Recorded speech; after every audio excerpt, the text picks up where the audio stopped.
Let's create a project for this particular process. I'm clicking on process and I'm trying to give a name to it. It's sales report generation process. Once that is done, let's give the same name over description and let's create it. It might take few seconds to create the workspace for the implementation.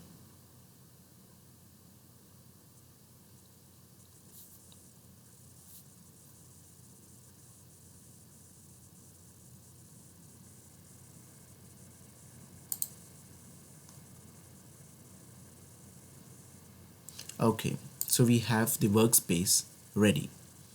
Right now what I will do is I will try to open the main file.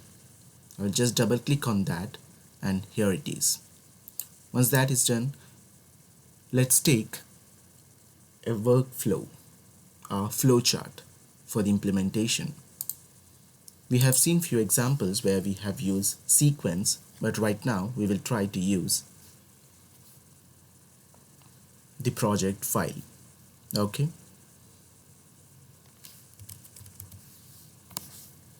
it's flowchart right now. I'm trying to drag the flowchart here, and this is how the flowchart will look like. From here we can start our process. The first step that we have to be doing is let's copy all these folders and files into our project location.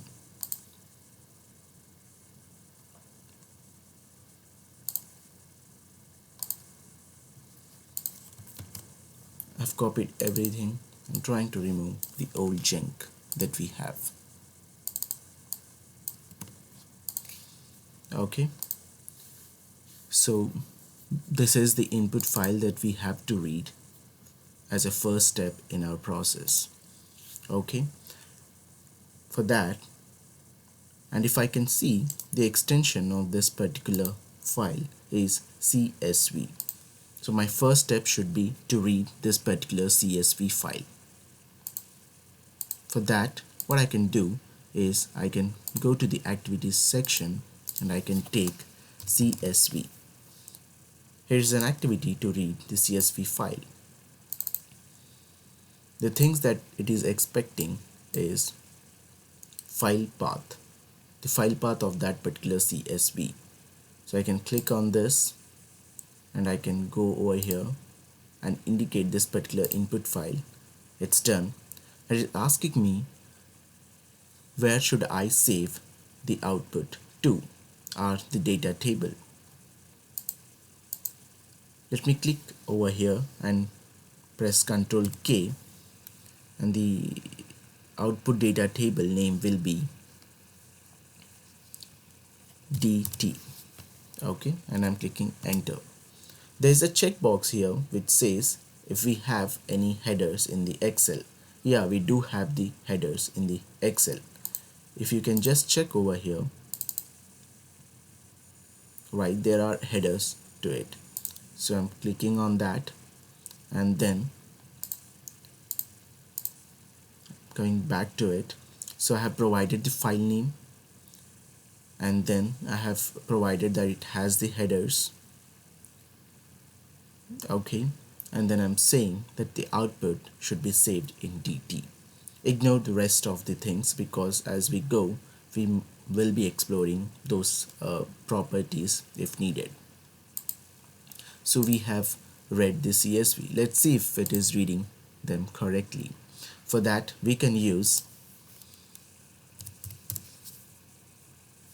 output data table activity. We'll be passing the output from this, which is DT, to this particular output data table. It's DT. Okay, and here we can create a string. I'm just declaring it as str and I'm trying to display it in the message box. this is str. Okay, I'm saving this everything and I'm trying to run it once. Cool, here we have the output being displayed. Step 1 is done, which is reading the data from the input.